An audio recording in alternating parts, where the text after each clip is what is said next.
I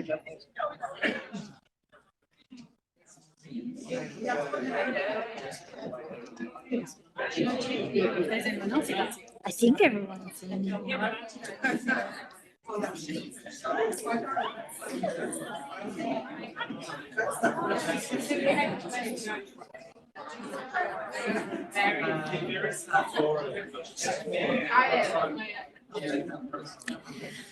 Good evening, everyone.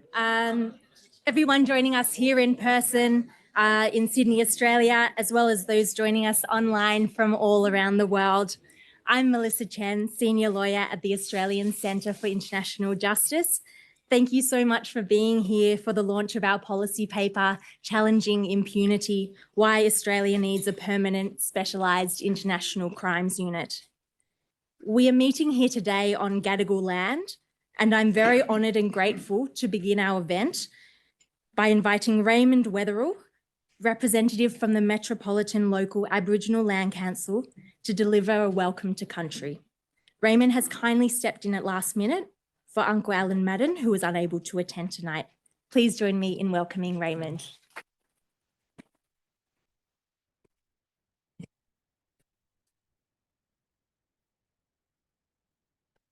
Thank you for that warm welcome. Look, I always like to tell people about my journey, and obviously we've all taken different pathways to meet here tonight, so I'll sort of give you a bit of history about myself, what led me to be here, to do this. Obviously, she just alluded to the fact that Uncle Al, you can't do it, he's a bit under the weather, but sort of my pleasure and honour, to step into his shoes just for 5 or 10 minutes while I do this. But first I'll introduce myself. Yama Ginega Milaray Winkuda. Nadi Guwe Birija Gunaganu Cabin Gudu Milaray, Yualaray Nima Morawari. So I was born in a small town in Colombia, only 350 people. There's not a lot of infrastructure there. It's all agribusiness mainly there, wheat and cotton and other things. So my parents made a very conscious decision to bring us here to Warrang, or Sydney as it's now known, for an education. I grew up in Gadigal in Redfern, and then we moved to the inner west on Wongal country at Earlwood. I finished my HSC back in 1988. I worked around the corner here at Clarence Street. Social Security was back then, now Centrelink. It wasn't for me an office job. I actually used to go back to the bush and just work on the land for 6 months of the year, and then I'd come back here and sort of do the football season and go and work in the summer.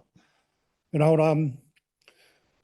have a 30-year-old daughter. My youngest is 5, so we have 8 children, my wife and myself, and 6 grandchildren. So when my 11-year-old, who's here behind me whispering in my ear, was born, I knew that I needed a career. I needed a career and not a job, because I was doing concreting and plumbing and other things. I love working with my hands and sort of hard labour. But that career path, I had an education to fall back on. So I went to the Education Centre Against Violence out of Westmead, and you get to progress to an advanced diploma in trauma counselling. Aboriginal people carry a lot of trauma, and intergenerational, transgenerational. It's been proven that they carry that within their DNA for 6 generations. So obviously here on Gadigal, they felt colonisation first. So it was 7 generations ago that happened.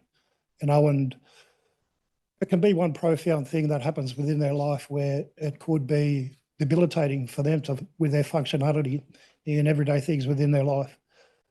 I felt it was my obligation, not only to them, but to society and Aboriginal people as a whole, to help them, to assist them on their journey. I've always had an innate ability to connect with people on a very spiritual level, so obviously advocating, for my people. And I should say that I got a few clients out of COVID as well, with people coming back into society, and it's always good to meet again in these spaces, obviously, that, we weren't able to before.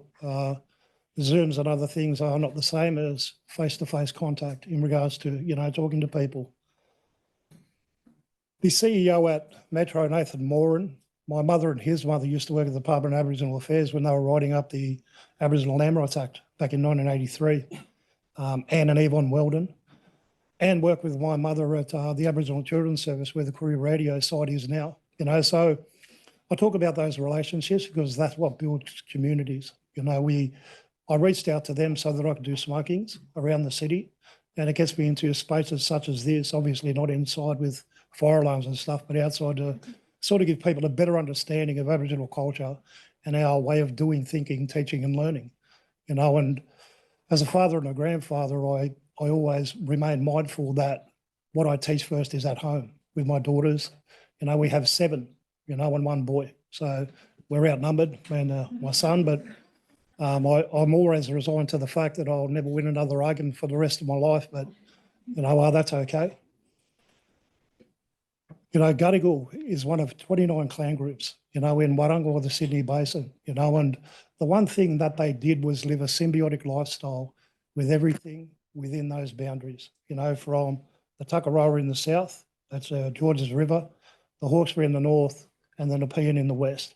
They benefited each other, and the reason why I spoke about relationships before is because that's how you build, a great community and a nation, is good relationships.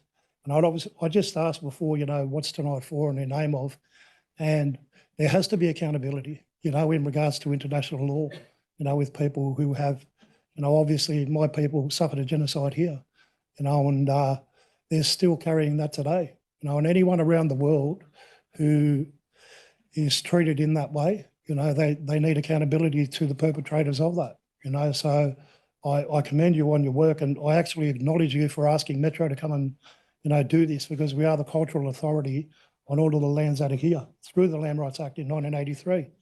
And on behalf of the Metropolitan Local Aboriginal Land Council, I'd like to welcome you to Gadigal, and even though we're 46 floors up, the spirit of Gadigal is still down in that ground when you're walking, and I emphasise all of the time when I talk to people that even though there's buildings and everything around, I see past that and see the beauty within the land, because it's still there, so wherever we live, breathe and work every single day, I welcome you to Gadigal. So thank you very much. Have a wonderful evening.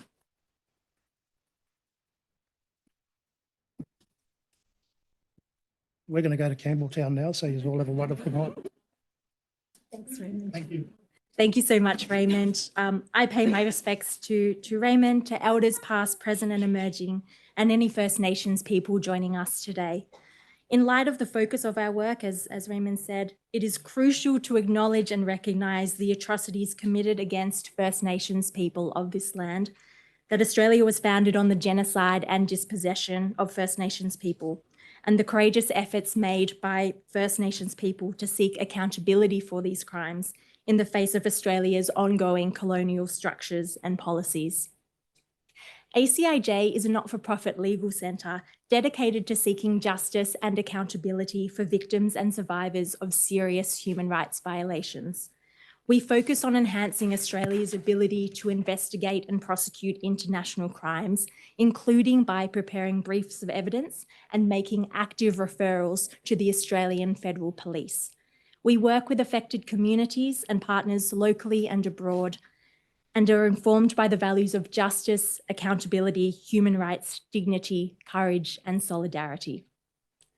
As one of the authors of our policy paper, I'm proud to provide a brief overview of the key aspects of the paper. Impunity for serious human rights violations is sadly commonplace.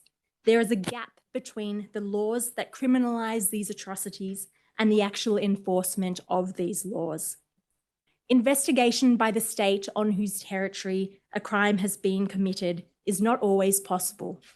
And though some look to the International Criminal Court to address the impunity gap, the ICC has limited jurisdiction and a lack of resources. Further, the principle of complementarity lies at the heart of the ICC. Domestic investigations and prosecutions retain primacy, and the ICC relies on states taking a rigorous approach to the investigation and prosecution of international crimes at the national level. Hence the rise in domestic courts of universal jurisdiction, a legal concept that allows for the investigation and prosecution of these international crimes, regardless of the place where they were committed or the nationality of the perpetrator or the victim. Our policy paper cites research by the EU Genocide Network, leading civil society organisations and other experts to note the year-on-year rise of national investigations and prosecutions for atrocity crimes. Indeed, in just the past few weeks, Germany has arrested a Syrian national for his involvement in a massacre of civilians in Damascus in 2013. Switzerland has issued an arrest warrant for Bashar al-Assad's uncle for his responsibility in the 1982 massacre in Hama. France has arrested a Rwandan ex-official for his alleged role in the 1994 genocide against the Tutsi. And in Sweden, there has been the commencement of a trial against the directors of a company charged with complicity in war crimes in Sudan between 1999 and 2003. And these cases are just the tip of the iceberg. A common element of these and other states that have contributed to the rise in universal jurisdiction cases around the world is that they have specialized units to investigate and prosecute these crimes. Such units are more effective because they have the resources and systems to investigate complex crimes, develop and retain multidisciplinary expertise over time, engage in international cooperation, share information, leads and best practices, and engage in ongoing training. Our paper then turns the spotlight on Australia. Australia's legal framework allows for the investigation and prosecution of international crimes, including under the principle of universal jurisdiction, by virtue of Divisions 268 and 274 of the Commonwealth Criminal Code. The Attorney General's consent is needed for the commencement of proceedings, but not for the commencement of investigations. Australia's institutional capacity, however, is cause for concern. The paper explains that Australia has repeatedly relied on either ad hoc units, such as the Special Investigations Unit for alleged Nazi war criminals, or the current Office of the Special Investigator, to investigate allegations of war crimes by Australian military personnel in Afghanistan, or the AFP's Generalist Unit to lead Australia's investigative response to international crimes. By outlining case studies of the Ballabo 5, Anvil mining, the AFP's Afghanistan investigations, and the disgraceful mishandling of a matter concerning allegations of war crimes and torture committed by retired Sri Lankan General Jagath Jayasuriya, the paper questions Australia's commitment and approach to addressing impunity for international crimes. It outlines the challenges of ad hoc or generalist units, including that they are more susceptible to political whims, suffer from the negative effects of the passage of time, lack institutional networks and cooperation, are inefficient in their use of resources, are unable to develop and retain expertise, have competing priorities, and ultimately put Australia at risk of becoming a safe haven for perpetrators of atrocities. The paper contains 8 key recommendations drawing on best practice and international scholarship relating to how a permanent specialised unit could be most effective as an independent agency, staffed by personnel with robust training and multidisciplinary expertise, with strong systems and networks of collaboration and cooperation nationally and internationally. But our crucial takeaway is that the Australian government must demonstrate the political willingness to meaningfully investigate and prosecute international crimes, and it can do this through the establishment of a permanent specialised unit. Such a unit would finally create tangible accountability pathways for victims and survivors of atrocity crimes within Australia and our region. I hope that this very brief introduction has given you an idea of the issues that we have grappled with in our research and work. We are excited to reignite the conversation about how Australia can improve its role in investigating and prosecuting international crimes. But note that our work is built upon decades of advocacy and calls by victim survivor communities, international criminal law experts, media and civil society organisations, many of whom we're so fortunate to have joining us tonight in this room or online. I'm now very happy to introduce the Honourable Justice Mark I. Race to officially launch our paper and deliver an opening address. Justice I. Race is one of the pioneering figures who has consistently shone a light on the need for meaningful atrocity crime investigation and prosecution in Australia. He is currently a judge of the Supreme Court of New South Wales, previously served as a senior public defender, and has worked for almost 4 decades as a criminal law barrister. As a war crimes prosecutor at the United Nations International Criminal Tribunal for the former Yugoslavia, he led the team that prosecuted the commander of the Bosnian Serbian forces that perpetrated the siege of Sarajevo. Ladies and gentlemen, can you please join me in welcoming Justice I. Race to provide our launch address?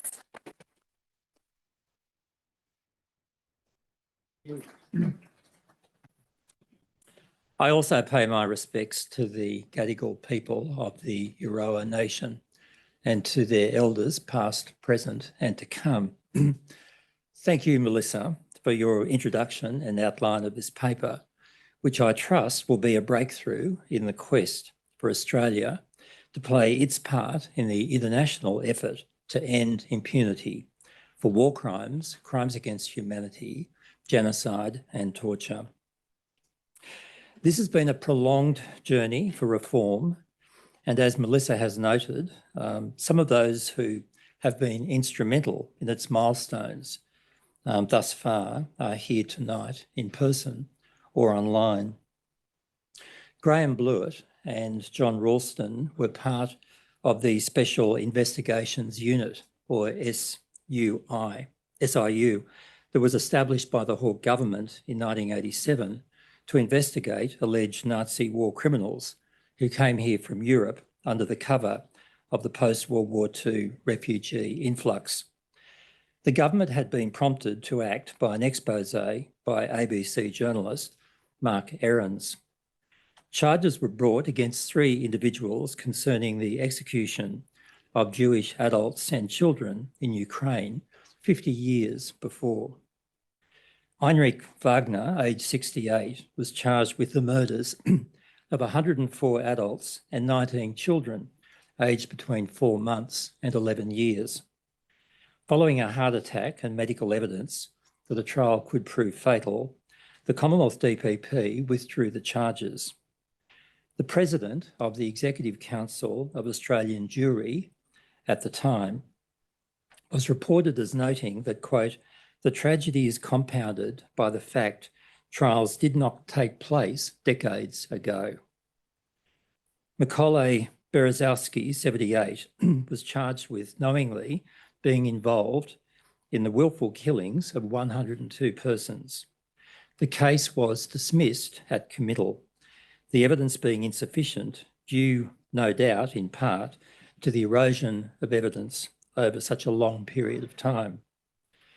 Ivan Polyukhovich, 75, was charged with the murder of 850 people. His trial ended in an acquittal consequent to issues that again were due to the passage of time. In 1992, the SIU was replaced by the War Crimes Prosecution Support Unit, a specialised unit of the AFP, but this was abandoned in 1994. The message that the federal government took from these trials was that they are expensive and fraught with difficulties, whereas the obvious takeaway was that it is critical to have a well-resourced and trained investigative unit with sound sources of intelligence that can act on allegations as soon as possible to the time that the crimes are said to have been committed. The next major milestone was, of course, our ratification of the Rome Statute, which is the foundational treaty of the International Criminal Court. Prior to 2002, we did not have the necessary legislative framework to exercise universal jurisdiction in respect of these crimes, other than when they constituted grave breaches of the Geneva Conventions that we had ratified. This jurisdiction was limited to only certain types of crimes and that had a nexus to an international armed conflict, whereas overwhelmingly the flows of migrants and refugees to Australia generated by armed conflict have been from non-international or internal armed conflicts. As well, being confined to crimes arising in the context of an armed conflict, so that a crime against humanity that occurred, for example, at the behest of a government against a minority ethnic group within its state borders, where there has been no armed conflict, was not covered, such as the Cambodian genocide. The Commonwealth Parliament enacted implementing legislation of the Rome Statute in 2 acts in 2002. One established the legislative framework for the practicalities of Australia's legal relationship with the new court, and the other criminalised in Australian law the offences which are the subject of the Rome Statute. The legislation applies regardless of whether the conduct constituting the crimes occurred on Australian territory. In the absence of a retrospectivity clause, the legislation only applies to offences committed after 1 July 2002. Following the establishment of the ICC, the European Union, in a Council decision in 2003, recommended to its member states that they establish specialist units, such as what is recommended in this policy paper. European states embraced their responsibilities pursuant to this concept of a matrix of international and state responsibilities, in which the ICC operates alongside states that conduct their own investigations and prosecutions of the crimes that are enshrined in the Rome Statute, including by the exercise of universal jurisdiction. In 2004, a Dutch specialist unit prosecuted a former Congolese general who had sought refugee status in the Netherlands in 1998. Belgium's first such trial, which was before a jury, was in 2001, of 4 Belgian residents of Rwandan background, including 2 nuns, charged with crimes against humanity committed in 1994 during the Rwandan genocide. All 4 were convicted and received lengthy prison sentences. Other European states that have investigated and prosecuted war crimes and or crimes against humanity as an exercise of universal jurisdiction and do so routinely year in and year out include Norway, Denmark, Switzerland, Spain, France, Hungary, Sweden, and the UK.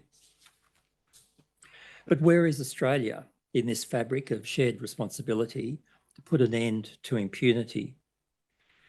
Important work on gathering evidence of war crimes and crimes against humanity has been done in the community rather than waiting for a fully fledged Australian investigations unit to materialise.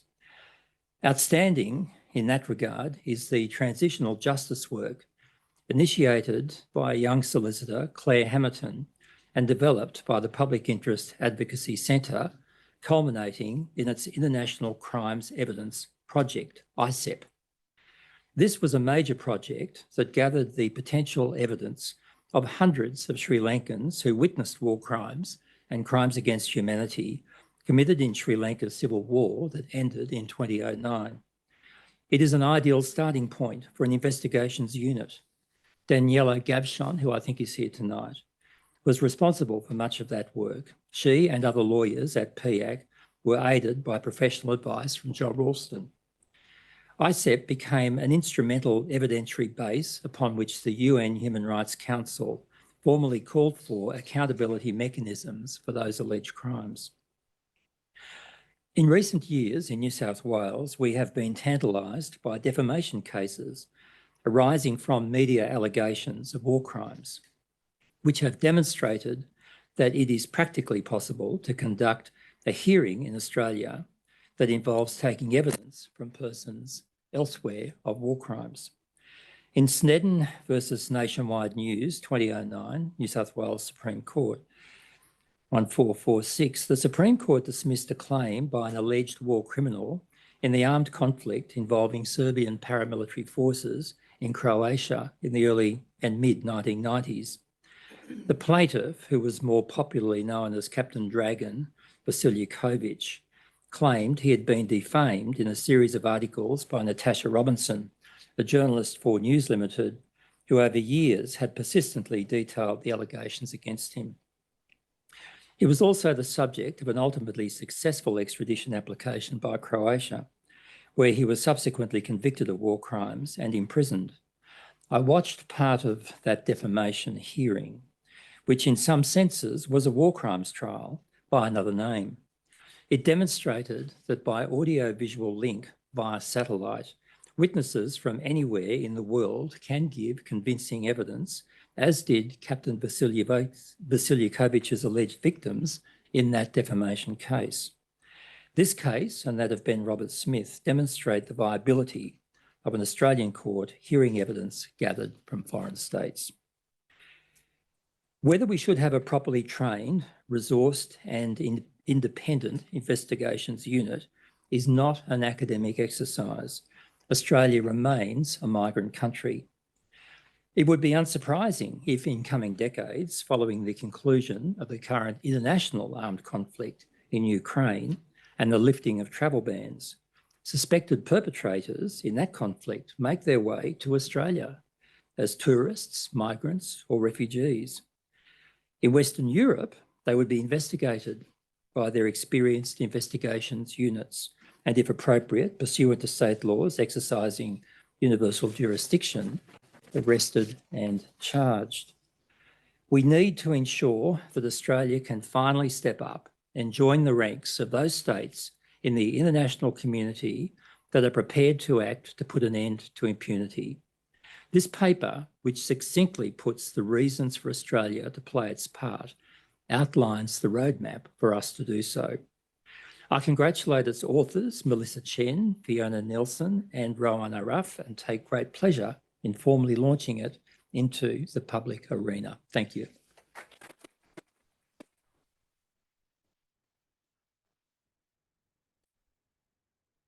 Thank you very much, Justice Irace, for those thoughtful reflections and for officially launching our paper. I'm now happy to introduce ACIJ's Executive Director, Rowan Araf, to lead our expert panel discussion. Rowan established ACIJ in 2019, having recognised the gap in Australia for the provision of legal services, advice and assistance on international justice accountability mechanisms. She trained with the European Centre for Constitutional and Human Rights in Berlin in 2018, working closely with the International Crimes and Accountability team on universal jurisdiction matters. A brilliant and inspiring human rights advocate, colleague, mentor and friend, please welcome Rowan Araf.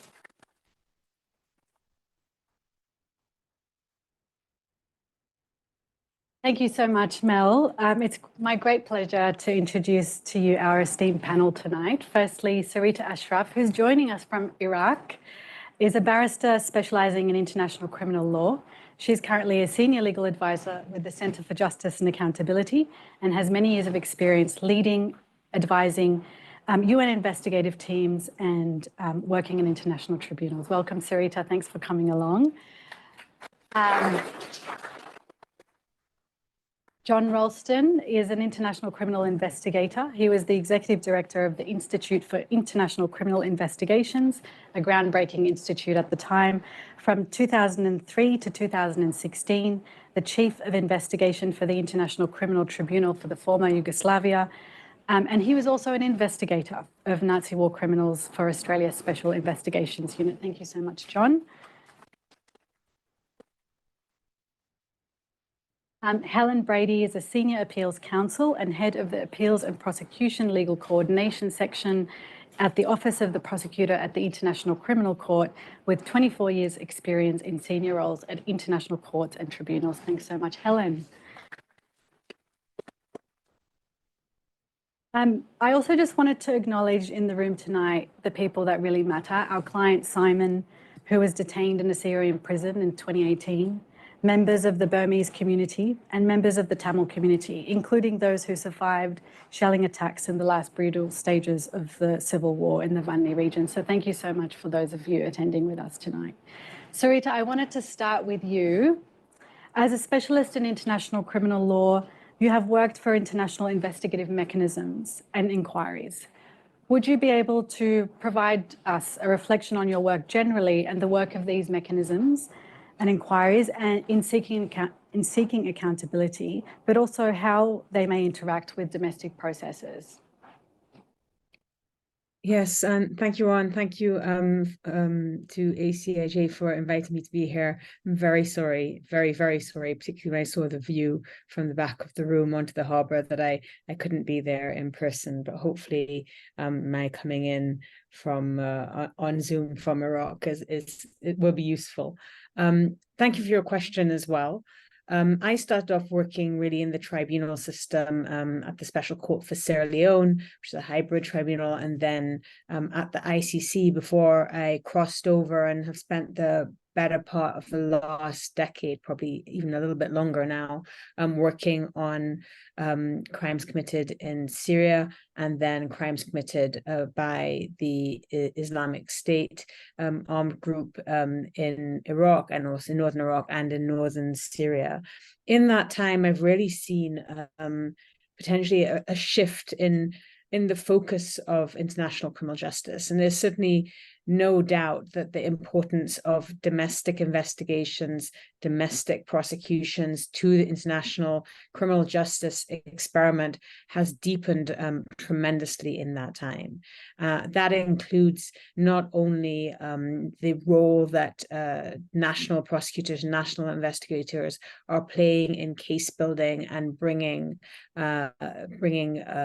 accused to justice, combating impunity more generally, but also in their outreach to survivors and victims in their own countries and building those relationships, which are, I think, key to delivering accountability in the form of criminal prosecutions, but also becoming part of the community of practice and moving our understanding of how international law can work for those who have suffered tremendous harms, and also how international law and international practice is developing across the world, including through the national prosecutions in different countries, also forming their own cross-cutting community and learning from each other. So we're seeing it's really become a fantastic community together. It's a community where we're seeing tremendous innovations.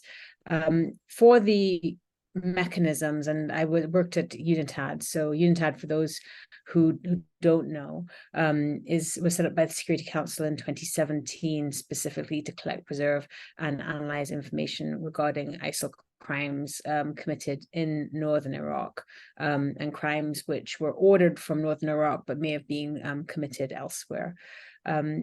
We saw during that time that initially in documentation, there was a focus on improving the capacity of first responders, often civil society, to document in line with international best practices, to ensure that they were pursuing what is often called a survivor-centered, trauma-informed approach, but really also understood the mechanics of informed consent so that the probative value of what they were collecting was preserved, and that the interviews were not essentially increasing harm or compounding harm to survivors through poor interviewing practices. As UNITAD came into being, and as the kind of global reach of ISIL became more apparent, including for people traveling back to their home countries, or in some cases, people from other countries, including Iraq and Syria, traveling into countries which had more active war crimes units, we really saw within those of us that were working in the mechanisms, the Syria IIIM, the Myanmar IIM, and UNITAD, almost a reorientation towards how can we best serve these domestic prosecutions, which initially was very much a patchwork of accountability, largely across Europe and North America, but now, as I said, has become a very vibrant and well-connected community doing invaluable work. And so the question then became, how do we ensure that the sparks of accountability that are being pursued by these war crimes units, often, people working on cases across the world, people working diligently with often not as many resources as they need. No one really has as many resources as they need, given the scale of atrocities in the world that need to be investigated. But how can we serve this community of national prosecutors? A lot of those decisions came from those prosecutors who were more active for war crimes units, that had invested in their lawyers, who had invested in their investigators and police officers and translators and victim protection advocates and support staff. And that really enabled us to direct our attention to forming strong relationships with the national prosecutors, which exist to this day. I will leave here and go to a meeting, convening of national prosecutors from various parts of the world to discuss ISIL in about a week and a half. So it's been a tremendous shift. And part of that has been because of the most active war crimes units themselves being motivated to create communication links which have brought everyone closer together.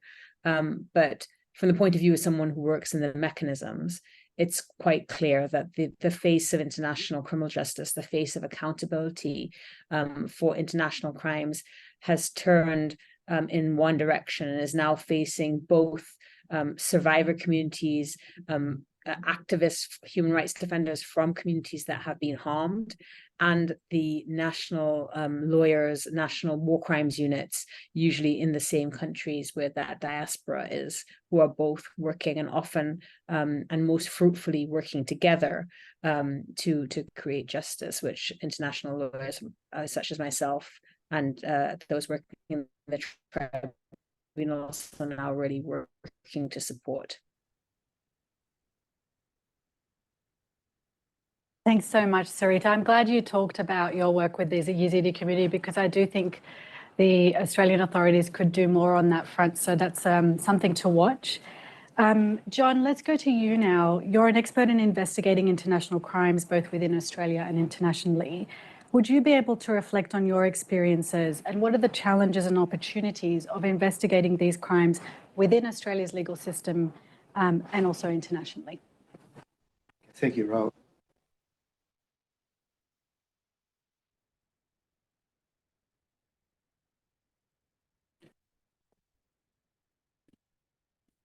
Yeah, thank you.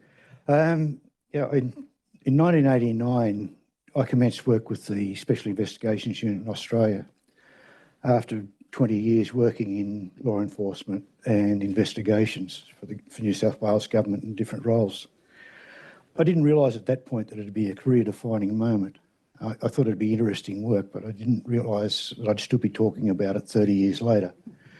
But there you go. What happened at that point, for me anyway, was I was well versed in investigation skills and interviewing and all the traditional things you do to prove a case.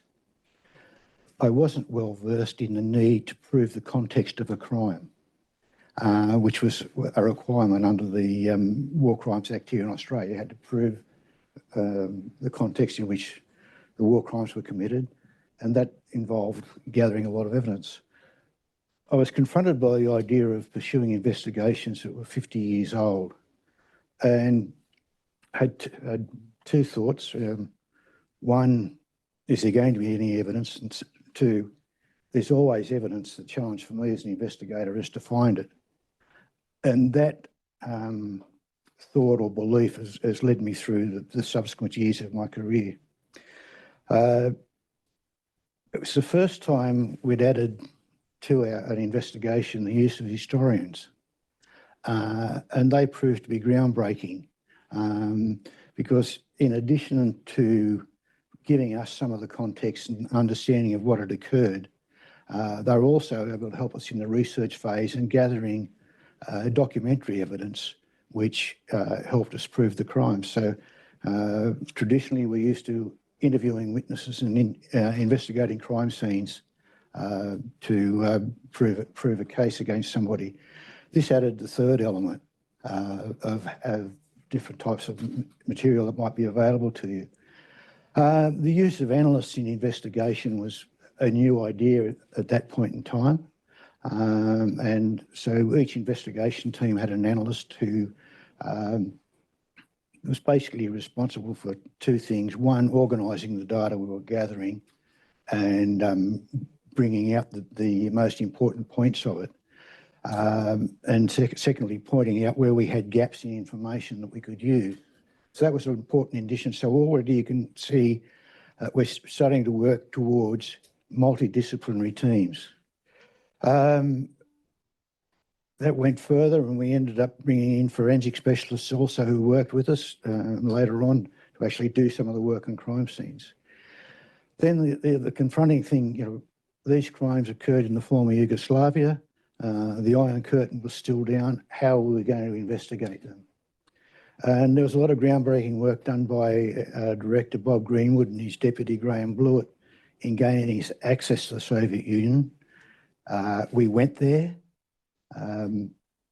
not sure what was going to happen when we got there, but ultimately we were able to develop effective relations with officials on the ground that enabled us to carry out investigations.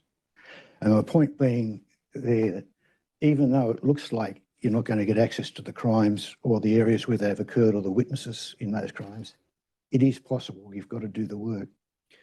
It sort of leads me to another, as well as being an investigator in these sorts of things, you've got to be a problem solver. And it's an important criteria. So one of the problems we had at one point, we were going to charge murder. The Commonwealth DPP rightly wanted us to exhume the bodies in a mass grave to prove that the murders had occurred. So how are you going to do that in the former Soviet Union? Well, we got a team of experts together and we had to take about 5 trunkloads of equipment with us to do the work. Okay, that sounds easy enough. You fly it into Moscow. How do you get it 1,200 kilometres south of there to do your work? Well, the problem-solving part of it came into it, and we ended up hiring a minivan that you could hire out for touring Moscow, loading it up with stuff, driving it down to Ustanovka in the Ukraine, unloading it, and then driving the minivan back. Not traditional investigative work, but something you had to do to solve a problem on the way. And you've got to have that sort of thinking. Then gathering evidence under international legal systems. Every country, and I dare I say probably every state in Australia too, has some different rules about how you gather evidence. So wherever it was that we wanted to work, we had to actually get into some negotiations with local officials to work out how we could work in their country and gather evidence which would meet the requirements, the legal requirements of admissibility here in Australia. One challenge I can think of there along those lines, we were taking evidence on commission in Germany from witnesses. And to take evidence on commission, you appear in front of a local judge. He actually asks the questions on your behalf and you get a deposition of the answer of it. And that deposition comes back and you can use that as your evidence. The problem there is in Australia, as you know, before you give evidence, you give an oath or affirmation that you're going to tell the truth. In Germany, they couldn't see why you do that because you wouldn't know whether you're going to tell the truth or not. So they wanted the oath or affirmation after the testimony to say you had to tell the truth. Anyway, we found a pragmatic judge who agreed to give an oath at the start and at the finish. It's an interesting little anecdote, but it points out there are always problems, but if you work in a collaborative way and you develop relationships with people, you can actually find a way of doing what you need to do. When we started that work and we didn't know how we were going to do it, we sought advice from existing units. At that point, there were nascent units in the United Kingdom and in Canada, less so in Germany, and the United States had had a unit for many years. And we took advice from them. Some of it we disregarded and a lot of it we used. Years later, some of those organisations were coming to us for advice because we'd proceeded further than they had. But we built on that for our own cases. The getting back to my point that the evidence is always out there and what your researchers can do with you. One form of research we found was to go to local libraries near the location where the crimes had occurred and pull out the newspapers from 50 years ago. The newspapers themselves weren't evidence, but they did give us leads as to potential witnesses we could interview who could give evidence. So that was another solution we came up with. A whole range of archives throughout Europe that covered various things relating to the Second World War. Through researching these archives, you heard Mark Iris mention Heinrich Wagner. We were able to track Heinrich Wagner from the moment he left Ustinovka, where he was alleged to have committed the crimes, till the moment he arrived in Australia. And he arrived in, and we were able to also demonstrate he arrived in Australia using the name of one of his colleagues who'd been killed in action. So that sort of information was still out there after 50 years. So you can investigate, but it is harder. Ultimately, to build a full picture and bring the cases to court at the SIU, we're using multi-source. We're using witness statements. We're using professionals. We're using historians, military experts, forensic experts, and building a picture using all those different forms of expertise. Okay, when that unit wound up, shortly afterwards, I found myself at the ACIJ as an investigation team leader. And that was another interesting and challenging experience. We got there, it was a blank sheet. We had a statute which set out various crimes and authorities of the ACIJ, the International Tribunal for the former Yugoslavia.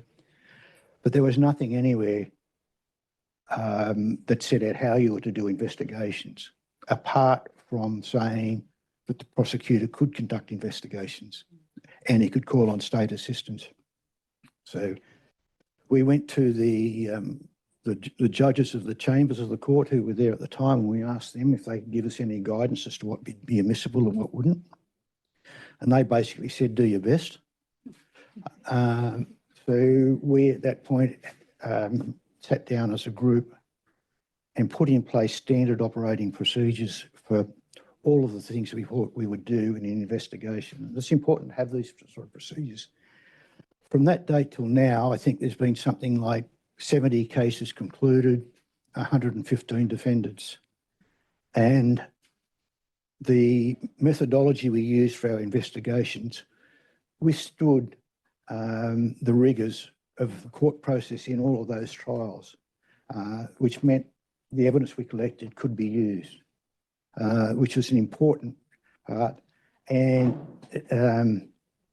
it's important that that's focused on collecting evidence for use in war crimes cases, which can be a problem. Like if you're talking about the Australian Federal Police having a unit now, have they got their standard operating procedures that they use for their regular investigations, or do they have standard operating procedures that are focused on collecting evidence for war crimes? I don't know the answer to that. Using the experience we'd had in the SIU, we set about building a multidisciplinary office in the Office of the Prosecutor. So we started out with investigators, lawyers, analysts, an evidence section, very quickly added to that linguist, very quickly added to that military specialist. We're all investigators, we're all civilians. None of us had expertise on the military or proving how the chain of command operated and how you could apply that to as a mode of responsibility. We also realised this Yugoslavia was a complex place and we really didn't know much about it. So we put in place a team to do the research on the history, do the research on the structures of governance, do the research on the different military and police organs that were operating there. So again, we would know how command flowed, and we would know who the people were who bore the most responsibility. And again, that was something you had to have in an established unit. It's not something you do on an ad hoc basis. we needed cooperative arrangements with the other UN organs, various countries and that sort of thing. And we set up cooperative arrangements with every country where we felt we would have to do business. And there's another layer to this cooperative arrangements. The common thing when you talk to governments about how you're going to have government-to-government cooperation, they say, oh, we'll point a focal point, probably in the Foreign Affairs Department. That's all well and good, and you need that. But you think about your experience here, if somebody at the Foreign Affairs Department came to a state organ and asked them for information to help in the investigation, they'd probably tell you to go away. So you really got to have that other layer, and you've got to know the departments that can do the work for you or possess your information so that you can get an agreement with those sorts of people. We operate largely in Australia and many other countries under the system of mutual legal assistance. You put in a request for the information you want, you send it through the Attorney General of the Foreign Affairs Department, it goes to another country, and it lands on a busy person's desk who's already got a lot of work, and it gets put to one side. So we very quickly realised that you actually had, when you were sending one of these things off, you actually had to have already spoken to somebody at the other end who was going to receive it and motivated that person to answer the questions you were asking. So these are the sorts of things that you have to do if you've built in a organised unit to carry out war crimes investigations. Overall, it was clear investigations were much easier if you understood the history of the area and what occurred. Later on, I was involved in the Commission of Inquiry on Darfur in Sudan. I was involved in the inquiry with PIAC in relation to Sri Lanka, and I was also involved in inquiry in relation to events in Myanmar. And each of those things, one of the things we did is very early in the piece was put in place a body of work so that you understood the structures you were investigating and the area where the crimes occurred. I'll leave it at that at this stage, and we'll. Thanks so much, John. I think your key takeaway there is the challenge is, the evidence is there, but the challenge is to find it, and that's something that, we've seen. Helen, there are ongoing discussions about the role of the ICC as an avenue for international accountability and how this fits in with the Rome Statute's system of international justice and the principle of complementarity. Would you be able to share your experiences working with the ICC, its role in accountability for international crimes, and provide some insight into how and to what extent should the ICC's Office of the Prosecutor engage with national, regional, and other authorities or organisations to support accountability for those accused of grave crimes? Sure, and thank you, Rowan, for inviting me here tonight. And it's really a pleasure to be here and to see also so many familiar faces in the audience, and greetings as well to everyone online. Before I start, I should say I do work at the ICC. I've been there for 10 years as the Senior Appeals Counsel and head of the prosecution legal coordination section. But I am speaking tonight in my personal capacity. So what I'm saying is in personal capacity, not on behalf of the ICC or the Office of the Prosecutor. So in terms of, just very briefly on what I've been doing, how I've been in international criminal law for many years now. I've been, as I said, at the ICC for almost 10 years, getting close to 10 years. And in the capacity of the Senior Appeals Counsel, I've led basically all final and interlocutory appeals on behalf of the prosecution at the ICC. And I also coordinate legal positions across all cases and situations presently at the court, from the arrest warrant phase right through to the briefing, the confirmation trial phase, the briefing phase, etc. Before that, I was at the ICCY for 12 years, and also with a stint at the Special Tribunal for Lebanon. I'm happy to say that in my role doing the appeals at the ICTY, I think I did almost most of them probably, of the 100 or so accused persons whose matters went on appeal. And I'm happy to say that the good work of John and other people in this room who worked on cases, Mark Irace, Chris Mitchell, David Ray, and of course Graham Blewett, who was the first deputy prosecutor, we were able to sustain the convictions for the most part on appeal. So before that, in my prior life, I was a DPP lawyer, but for about 3 years, I was also a member of the Australian government's delegation to negotiate the Rome Statute for the ICC and to draft and negotiate the underlying documents, so the rules of procedure and evidence and the elements of crimes. So that also obviously helped shape my perspectives and insights on the ICC and where it's going today. And I have lots of interesting stories and insights into why certain articles or rules are as they ended up. But turning to the focus of your question, and in terms of the role of the ICC in accountability for serious international crimes, we have to start, of course, with the principle of complementarity, which is the cornerstone of the ICC, meaning that the primary responsibility for bringing perpetrators to account for these serious international crimes, war crimes, crimes against humanity, and genocide lies with national jurisdictions.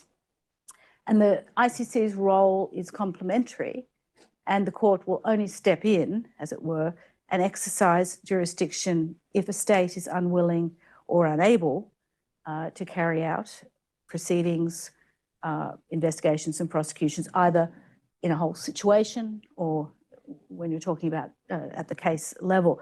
So this principle is where we start, and it's embedded in the Rome Statute from the beginning, right from the preamble, from paragraph 6 of the statute, which actually calls upon every state to exercise its criminal jurisdiction over those responsible for international crimes. And a few paragraphs later in the preamble, paragraph 10, it emphasizes that the ICC shall be complementary to national criminal jurisdictions. And you can also see it throughout many of the core provisions of the rest of the statute, of the treaty. So it's at the heart. It really lies at the heart. It's the bedrock of not just the ICC, but what we call the Rome Statute system of international criminal justice. So what this means is that the ICC must work alongside, together with, but and along with national and regional actors, and they similarly must work with the ICC to ensure this accountability for these crimes and thereby to try and close this impunity gap. Now, I want to give you some statistics to show you sort of the workload that we have at the ICC, because it's very high and it's been operational since since 2002, so 21 years since the Rome Statute entered into force. And in this time, I think the ICC has developed a track record. It hasn't always been perfect, but it is a track record, solid, of arrest warrants, what we call the documents containing the charges, the famous DCC. We love acronyms. They're the indictments. And proceedings, confirmation, trials, appeals, and reparations proceedings. And indeed, at the moment, we've really never been busier. We have something like 16 situations. Usually those situations are within the parameters of a country. They don't have to be strictly, but essentially it usually corresponds to 16 country situations in which we are carrying out investigations and or prosecutions. Some, the investigation phase might be closed, but the prosecutions continue. Some it's both investigations and prosecutions. Some are purely still at the investigation stage. And in particular, just to give you some examples of 12 very active open situations we have at the moment in Libya, Darfur, Sudan, the DRC, Mali, Burundi, Cote d'Ivoire, the Ukraine, I should say, Afghanistan, Palestine, Venezuela, Philippines, and the situation of Bangladesh/Myanmar. And we also have some ongoing proceedings going on in the situation in Uganda, or that, yeah, and in the Central African Republic. That is closed at the investigation stage now, but definitely very much still in the prosecution phase. Georgia and Kenya. 53 people have been the subject of public arrest warrants. And of these, we have 17 unexecuted public arrest warrants. 16 accused have been through the trial and appeal phase with 10 convictions and 4 acquitted and 2 terminated without prejudice. And then in trial or confirmation currently, we have 5 accused and 1 suspect, 5 accused in trial, different trials, and 1 suspect in the confirmation phase. And then we have some that either were closed or withdrawn or weren't confirmed at the confirmation stage. So as you can see from just this very brief description, we have many cases, we have many situations, and we've got fairly limited, disproportionate, I should say, limited resources in which to deal with them. So they're spread, the resources are spread quite thin. Now, of course, we make choices on what cases and how best to use the resources and direct our efforts in the face of this very large docket and a potentially ever expanding amount of crimes going on and still going on around the world. We have ways. I mean, the prosecutor will make, the chief prosecutor will make choices in accordance with certain criteria that we have set out the case selection and prioritization policy paper. And it's on the basis, as you can imagine, things like gravity and degree of responsibility of alleged perpetrators. We have also certain, we look at charges, like we have certain priority areas for charging sexual and gender-based crimes and crimes against children. They're 2 of our current very big priority crime areas at the moment. And then we also have, they're the selection criteria, a way to prioritize using operational and strategic criteria. And really, those criteria are looking at how can we build a credible case on the evidence leading to a reasonable prospect of a conviction. And so even with, I suppose, what I'm trying to say is that there's a practical reality that we face in that our budget and our resources, and then we have this plethora of potential cases that even if, making choices, etc., it's still a really a situation where we have to burden share with national and regional courts. And it's not just that we have to, it's fundamental in the Rome Statute anyway. So the role or the vision, especially now under the tenure of the present prosecutor, is set out in the latest strategic plan, which is to envisage the office as what is called a hub for accountability efforts, working with situation in other countries and accountability mechanisms and other partners to ensure a coordinated and effective effort towards closing the impunity gap. And we're very much looking out from the office. Obviously, we have cases within, but we also are looking very much out to national authorities and the global community, etc. So the reality is really that the ICC for any, the OTP, the ICC for any particular situation or for all situations will really only be able to handle a handful, a few, or a portion of cases in each of the situations. So that leaves, this impunity gap for most situation countries. And that has to be addressed. And obviously, the most obvious partner in that are domestic jurisdictions. Now, we still need full cooperation for the cases that we are investigating and prosecuting. And also at the same time, we provide assistance, we provide help for national authorities and jurisdictions in their pursuit of investigations and prosecutions. So we very much encourage and support domestic prosecutions of international crimes. In fact, we have you're probably aware of a term for this called positive complementarity, especially in the states where the crimes occurred or the nationality state.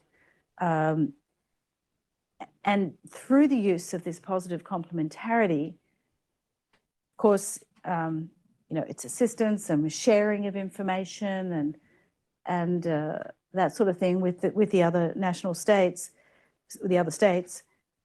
But it also carries with it a sort of incentive for the national states themselves, because there's a threat of prosecution by the ICC if they don't investigate and prosecute and genuinely, because otherwise, it's to avoid the court stepping in. So that is really a motivation, one could say, for states.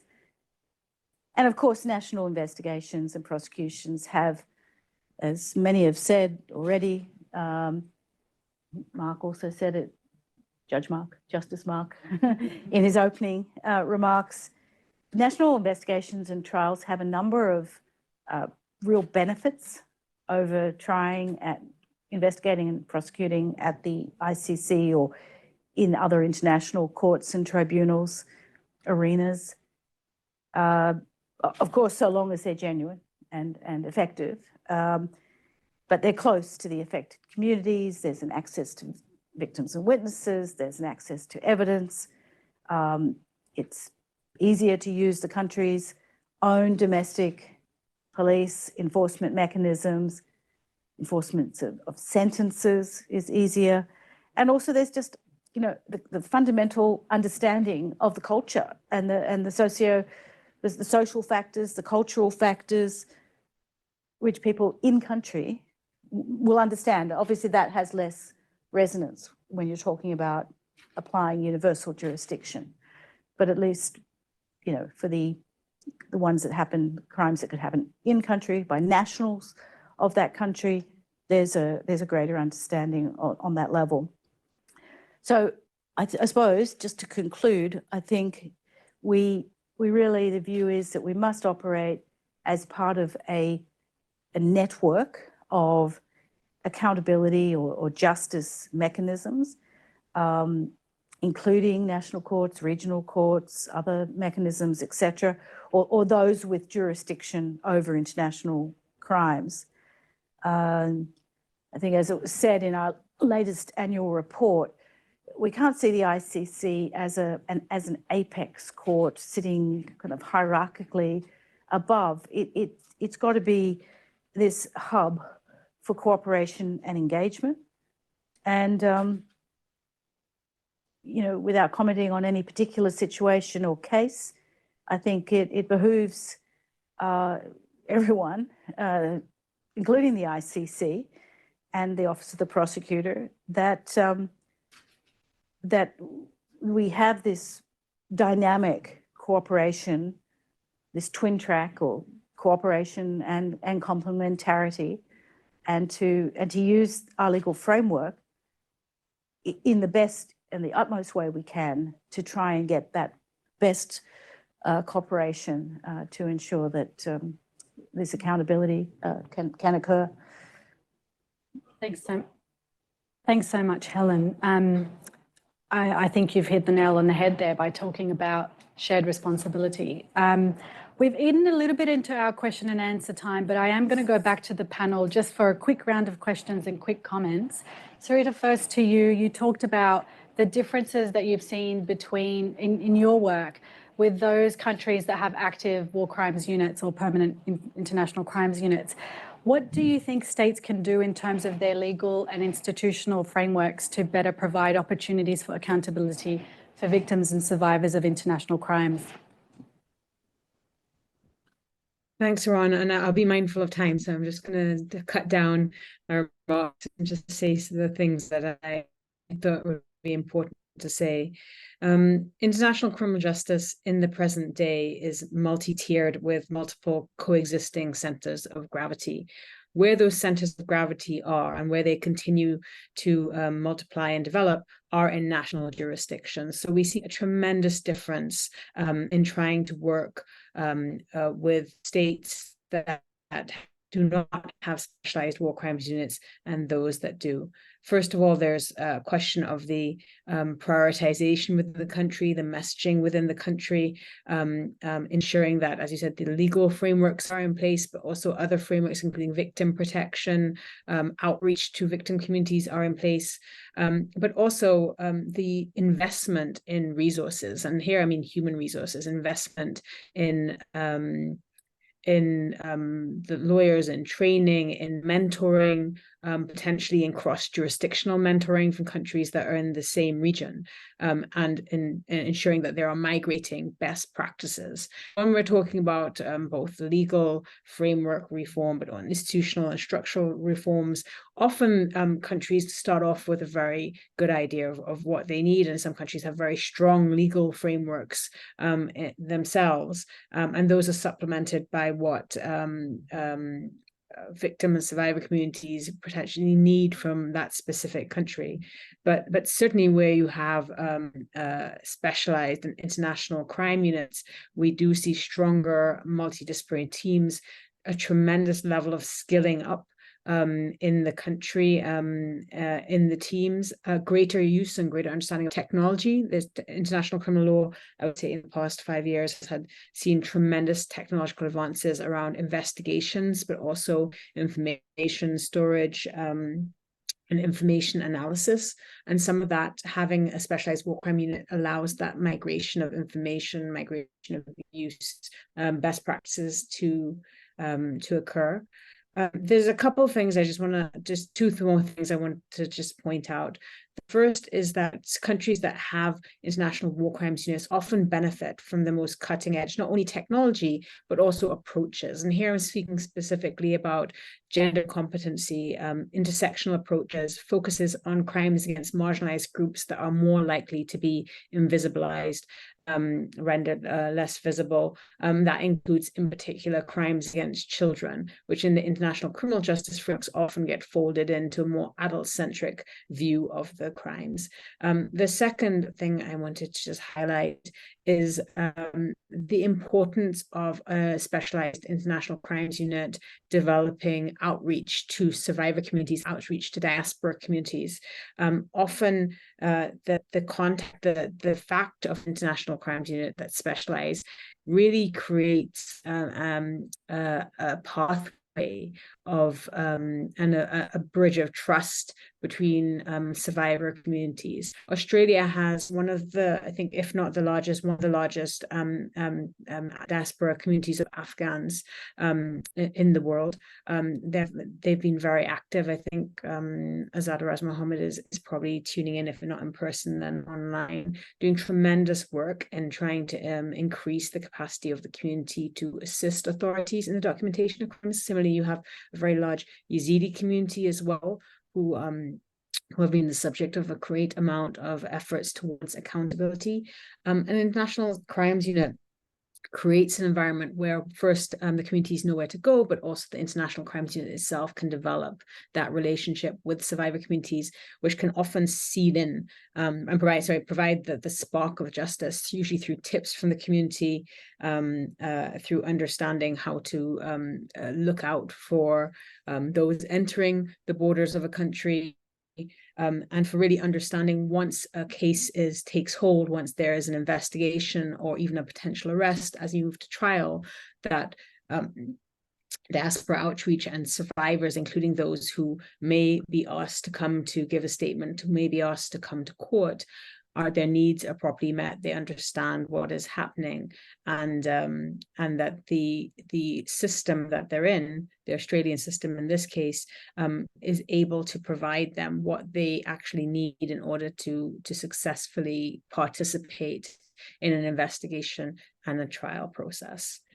And the final point before I'll sign off is one thing that I have seen is that those international crime units that perform the best, and I think create the greatest amount of trust, both within the victim and survivor communities, but also more widely in the general population, are those which do tend to be independent from the governments in which they under which they function. Thanks so much, Sarita. John, just very quickly from you, what do you think of the Australian approach? We've got ad hoc approach, generalist approaches. Are they working? And also, if you could also just quickly touch on what is the role of civil society? Okay, thanks. I'll try and be brief. I think the problems and the advantages are well set out in your paper. I congratulate you on it. It's accurate and succinct. I see two problems with the approach of bringing in ad hoc units. There are many problems, but the two major problems are the time lag between when the offences occurred and when these units are set up, so usually years. So you end up resulting in deteriorated evidence by the time there's a unit set up to do it. And the second one is lack of expertise, either in the ad hoc unit that's set up, or if there is expertise there, retaining that unit because there's no permanent career path in there. Is the AFP's approach working? Well, I don't know. We don't see any results, or very few. The AFP investigators, I've worked with them, I've led them, and I've trained them, and they're amongst the best in the world. There's no doubt about that. I do have a concern about AFP management approach to these issues. If you look at the AFP website, there's a real clumsy attempt there to summarise the relevant law. So clumsy it's inaccurate. Yeah, we saw it recently, and we saw it recently too, and we were just like, oh, this needs to change. Core international crimes aren't listed in their key activities for the next 3 years. And their stated preference is to defer to the country where the alleged crimes occurred. So, you know, I just wonder how seriously they do take this responsibility. Civil society, I'll sum up briefly, like a very important role, particularly in reaching out to affected communities. And at the start, you mentioned a number of countries where there are cases under investigation and prosecution. I think the majority of those cases were initiated through the work of civil society. Okay, so I'll leave it at that. Thanks, John. Helen, just quickly to you before we open it up, what lessons do you think national authorities could learn from the work of the ICC in investigating and prosecuting international crimes? Right, okay. Well, there are quite a few points. I think I could make a few. Firstly, I think we have a pretty good approach to investigating and prosecuting in that it is very both multicultural or multinational, as well as multidisciplinary, something John also touched on. Obviously, it can be very challenging for domestic courts to prosecute these very large-scale mass atrocity crimes. They're really, in their scale and in the nature of the crimes, the scale of the crimes, the impact on the victims and communities, the manner of their commission, also not just the proof of the crime, what we call the crime base evidence, the crimes on the ground, but the very difficult, the link to prove that to an accused, especially someone who is more remote, as often senior leaders are. They're very often temporarily, geographically remote from the actual crime. They're not the ones with the hands, dirty with the crimes. And, those are all quite novel. There's also the chapeau elements, the contextual elements of many of these crimes. They're quite complex crimes in the way that, and the proof has to be on each of those elements beyond reasonable doubt. So there can be difficulties in just using the normal, ordinary means and the ordinary processes to investigate and prosecute these extraordinary crimes. So I think there could be something to learn from the ICC and the other, especially the other ad hoc tribunals. The ICTY and ICTR have a really rich body of case law and practice developed because they did a lot of cases, 100 cases to completion at the ICTY. I don't know the exact figures for the ICTR, but it may be around 60, 70, possibly even more. I don't have that exact figure.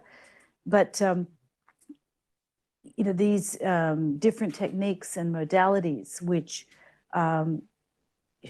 should be encouraged to be used, especially if you're talking about the use of reliance on universal jurisdiction to prosecute domestically. When the crimes, the prosecution itself is then remote from the actual crimes and the affected communities. So on the different disciplines, John ran through it at the ICC or ICTY. We use a variety of different people in each team. Lawyers, you can never get enough of lawyers, investigators, analysts, language experts. We have country experts who are really familiar with what's happening on the ground with the communities, etc. Cooperation advisors, as John said, in terms of dealing with the cooperation requests, dealing with the departments of foreign affairs and the like that we're often going through as our channel for requests for assistance. And then, of course, on the investigative side, John has elaborated the forensic, the cyber, military expertise. Now we're, of course, having to develop expertise in social media and things like that. And then in terms of the multicultural and the multinational approach, we have over 100 different nationalities of staff, have over 100 different nationalities at the court. And each, what we call unified team, which deals with a situation, will blend different skills of different nationalities, but with different skill sets. Language, obviously, is going to be a big factor. Expertise, depending on the case, historical experts, military experts, depending on the type of case, especially for conduct of hostility crimes, people from the situation country themselves. So, and then of course we're also trying to increase our field office presence as well to be closer to the affected communities. And we have actually made an attempt to do an in situ hearing in one case.